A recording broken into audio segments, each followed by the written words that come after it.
تازه‌ترین تحولات تاجیکستان و جهان را در برنامه اخبار آزادی پیشنهاد شما میکنیم. سلام دوستان عزیز، امروز 14 مارس است و نخست از سرخط موضوعات میگوییم. بار دوم در 3 ماه اخیر فردا امامعلی رحمان با سفر رسمی به مسکو رفته با پوتین ملاقات میکند. ریشی دانشجویان ترکمنی برگشته از تاجیکستان و ازبکستان را در وطنشان میتراشند. و در ولایت ختلان ساکنان از صفت بد اینترنت و نبود علاقه شکایت میکنند. رهبران از مبلغ‌های کلان برای رفع این مشکلات میگویند. خیلی نوعی ما نوعی کریستونش کن خیلی ناز میدونیم که بسیار مبلغ‌های کلان در کار میشه که همه ایرا برای وصل کردن همه درام کو. در جریان سفر رسمی پرزیدنت تاجیکستان امامعلی رحمان به مسکو که از 15 تا 17 مارس سال روان دایر خواهد شد، مجموعه مسائل همکاری‌های میان دو کشور بررسی می شود. در این باره رئیس بخش اطلاعات وزارت کارهای خارجه تاجیکستان شاهین صمدی در صحبت با خبرگزاری تاس معلومات داده است. او گفته است که دو جانب همکاری‌های سیاسی، اقتصادی و تجاری، فرهنگی و بشری و مسائل مربوط با امنیت را بحث می‌کنند. در ملاقات دو رهبر همچنان مشکل‌های منطقوی و بین المللی ارزیابی خواهد شد. بار آخر امامعلی رحمان در عرفه سال نو میلادی در شهر سنت پترزبورگ روسیه با ولادیمیر پوتین دیدار و گفتگو داشت. سفر نوبتی رحمان به مسکو 2 روز بعد امضای سازشنامه دیر انتظار مرزی میان تاجیکستان و قرقیزستان صورت میگیرد که از جمله مورد استقبال روسیه هم قرار گرفته است. دوشنبه و بیشکک از شریکان مسکو در آسیای مرکزی به شمار میروند. ملاقات رحمان و پوتین در شرایطی برپا می شود که بعد حمله تروریستی به تالار کراکوسیتی هال در ولایت مسکو فشار بالای مهاجران به خصوص شهروندان تاجیکستان در روسیه فوق‌العاده زیاد گردید. هرچند مقامات دو کشور از خوب بودن رابطه ها میگویند، مناسبت به شهروندان تاجیکستان بعد آن حمله به سمت منفی دیگر شد. روز جمعه وزارت مدافع روسیه نوارها از دهات چرکاسکای پارچنه و پراودا ولایت کورسک این کشوران نشر نموده ادعا کرد که این منطقه هم مرز با اوکراین را بازپس گرفته است. به قول وزارت نیروهای روسیه دهه چرکاسکای پارچنه را 9 مارس و دهه پراودا را 11 مارس اشغال نمودند. در نوار دیده می شود که این دهات بر اثر برخوردهای مسلحانه تقریبا پر ولنگار شدند. روز 13 مارس پرزیدنت روسیه ولادیمیر پوتین ابراز داشت که روسیه نیروهای اوکراین را در قلمروی ولایت غربی کورسک شکست داده آنها را در حلقه گرفته است. ماه آگوست سال گذشته نیروهای اوکراینی در نتیجه یک عملیات غافلگیرانه وارد خاک روسیه شده بخش بزرگ ولایت کورسک را اشغال کرده بود. به قول پوتین وضع ولایت کورسک کاملا زیر نظارت نیروهای روسیه بوده. نیروهای اوکراین در انزوا میباشند. این تحولات زمانی روی میدهد که آمریکا تلاش دارد روسیه و اوکراین را به قبول آتش بس کاملی 3 روزه مایل کند. موضوع را همکارمان طاهری سفر ادامه میدهد. دونالد ترامپ رئیس جمهور آمریکا گفت نمایندگان او در مسکو با مقامات روسیه درباره پایان دادن به جنگ در اوکراین صحبت‌های جدی دارند. او هنگام ملاقات با مارک روت دبیر کل پیمان نظامی اتلانتیک شمالی در واشنگتن گفت امیدوار است که به قول او روسیه تصمیمی درست میگیرد. او بیانیه بسیار امیدوار کننده داد ولی کامل نبود. بله من بسیار میخواهم با او واخورم و گپ زنیم ولی باید زود این کار را انجام دهیم. هر روز آدمان کشته میشوند. فکر این را کنید. روز گذشته ولادیمیر پوتین گفت که آماده پذیرفتن پیشنهاد آمریکا برای سازش آتش بس در اوکراین است ولی جنبه‌های زیادی است که شرح می‌خواهند و هر گونه سازش باید ریشه‌های مناقشه را به نوبت بگیرد. روز چهارشنبه روسیه به آمریکا فهرستی طلبات برای پایان دادن به جنگ اوکراین را پیشنهاد کرد که در آن از جمله خواسته شده است که اوکراین عضو ناتو نشود، نیروهای خارجی در خاک آن نباشند و اختیار روسیه بر 4 ولایت اوکراین را که گرفته است بر رسمیت بشناسند. دونالد ترامپ گفت در مذاکرات با روسیه جزئیات راههای خاتمه دادن به جنگ را بررسی کردند. ما به نقشه کار نمی‌کنیم. ما درباره زمین‌های اوکراین صحبت داشتیم. پارچه‌های از زمین‌ها را که میمونند یا از دست می‌روند. در اینجا مسئله نیروگاه برقی هست. نیروگاه بسیار بزرگ برقی که در دست کی میموند یا این و آن را کی میگیرد. این یک روند آسان نیست.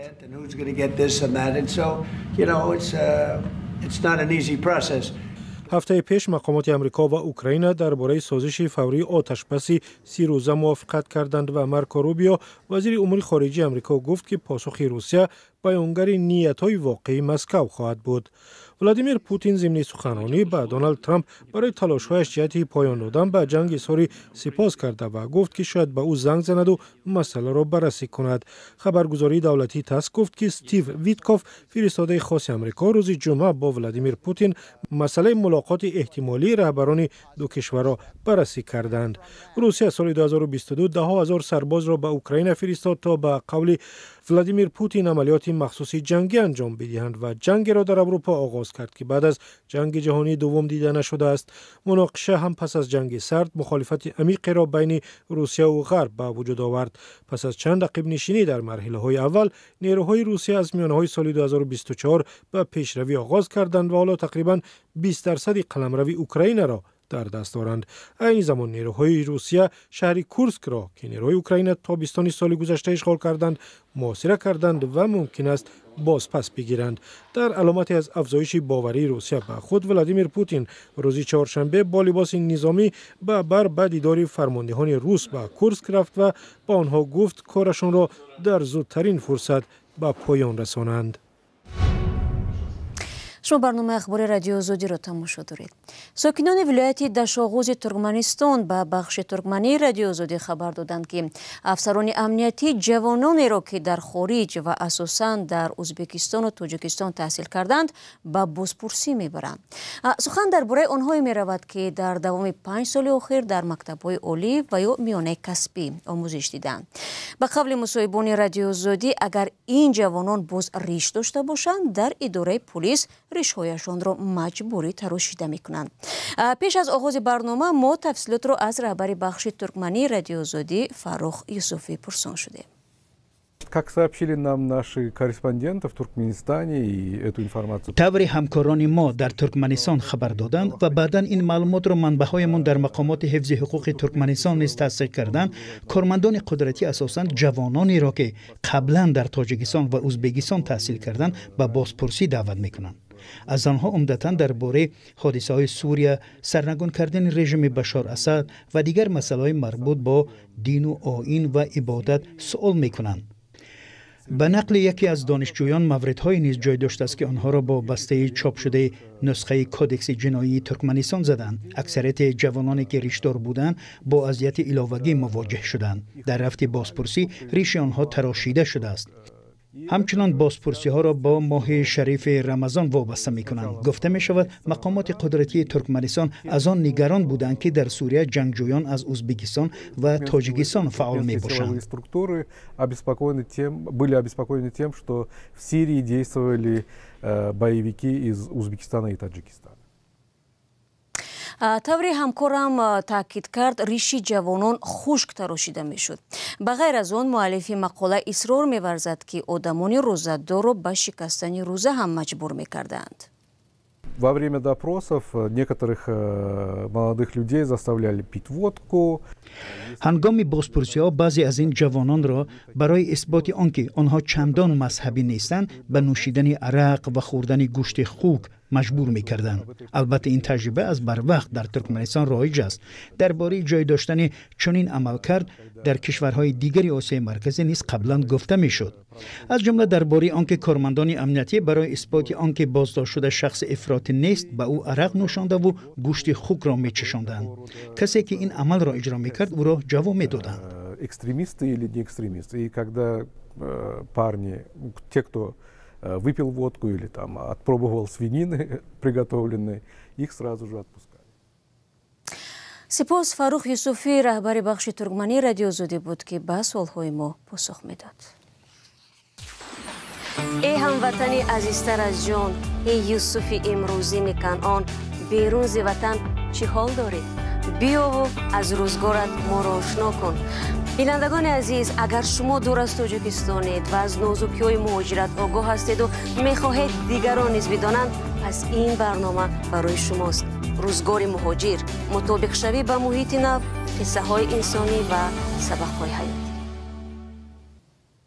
خبری نوبتی ما هم به مهاجران بخشیده شده است. رهبر حزب اسپراویدلیوی روسیه سرگئی میرونوف از دوستان کل درخواست کرده است که فعالیت کلوب‌های ورزشی محاربه‌های بدون قاعده و یا MMA را همه‌جانبه تفتیش کند. به باور وکیل مهاجر ستیز روز چنین کلوب‌ها به افراطی نمودن مهاجران مشغولند و بدون نظارت گذاشتن آنها به امنیت روسیه خطربار است.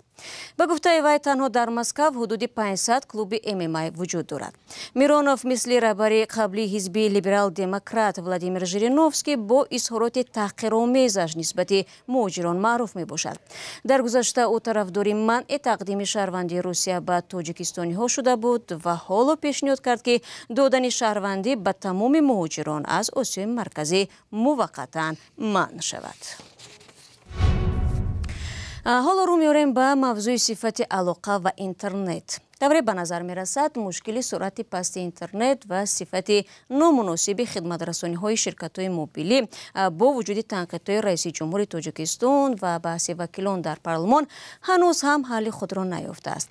خدمات علاقه حتی بر اساس شکایت ساکنان 2 ماه پیش 3 شرکت مخابراتی را جزا داده بود. اما مصاحبان همکار محمود جان رحمتزاده در ولایت ختلان میگویند همانا اینترنت خوب و حتی علاقه موبیلی ندارند. ساکنان ناحیه بلجوان و تیمورملیک سالهاست از صفت پست اینترنت و علاقه موبیلی شکایت میکنند. مقامات اعتراف میکنند که تجهیزات کهنه یکی از سببهای عمده این مشکل است. رئیس ناحیه بلجوان بختیار سفرزاده میگوید برای حل مسئله به خدمات علاقه مراجعت کرده است. همون تجهیزاتی که دارند مثلا که عین حال کهنه هستند. صفتش ببینید روز به روز هر یک تجهیزات اختراع میشه چی میشه الان میبینید سال دیگه با دیگه نمونه شده. اینا همون اینترنت های دوره که پیش بودن 2G 3G یعنی سرعت پس قطعی بودن. اگه نورا تصمیم گرفتن که یک بار ایواز میکنیم نه که با نقشه گرفته که همین سال بعد ایواز کنند. در جماعت دوردستی سری خسار که در قلمرو ناحیه بلجوان است علاقه موبیلی عملا وجود ندارد. ساکنان اساساً از خدمت رسانی شرکت تیسل استفاده میبرند. اما نه تنها اینترنت بلکه حتی برای صحبت نیز پیوست شوی مشکل است. وضعیت در ناحیه تیمورملیک نیز بهتر نیست. رئیس ناحیه شیرعلی حسنزاده سبب اصلی این مشکل را به کوهی بودن منطقه ربط می‌دهد. مسئله صفت پس بدن خیلی اینترنت در حقیقت جای داره. خیلی ناحیه ما ناحیه کریستونش کن خیلی ناز می‌دونیم که بسیار مبلغی کلان در کار میشه که همه را برای وصل کردن همه درام کوه خیلی در اون در ناحیه قدر بد نیست که ساکنان تیمورملیک بیشتر از سیم کارت های مگافون استفاده میبرند ولی در بعضی دهه ها از جمله نورافشان مردم کاملا از علاقه محرومند. آنها برای زنگ زدن مجبورند به تپه ها و قله های کوه برآیند. 2 سال پیش رئیس جمهور در پیام خود از صفت پست اینترنت و علاقه موبیلی انتقاد کرده بود. آن زمان مقامات وعده داده بودند که مشکل را حل میکنند اما با گذشت 2 سال و از تغییر نیافته است. حالا نه تنها ساکنان بلجوان و تیمورملیک بلکه حتی بیشتری اهالی کلوب نیز از اینترنت سست و علاقه بد شکایت دارند. شرکت های موبیلی درباره بهتر شوی خدمت رسانی چیزی نمیگویند. مشکل تا کی دوام میکند پاسخی روشن وجود ندارد. اما ساکنان چاره غیر از انتظاری ندارند. و دادگاه اولی تاجیکستان 31 ساکن دهه ژمک، اندربک و بدون جماعتی از گلوم نویه ونج را برای آمادگی به خرابکاری و عضویت در گروه انصارالله از 2 تا 23 سال روانه زندان کرده است. این گروه میانه‌های ماه می پارسال بازداشت شده. حکم دادگاه هنوز ماه دکبر صادر کرده است. رادیو آزادی درباره جزئیات قرار دادگاه روز 10 مارس از خویشاوندان دست کم 3 محکوم شده آگاه شد.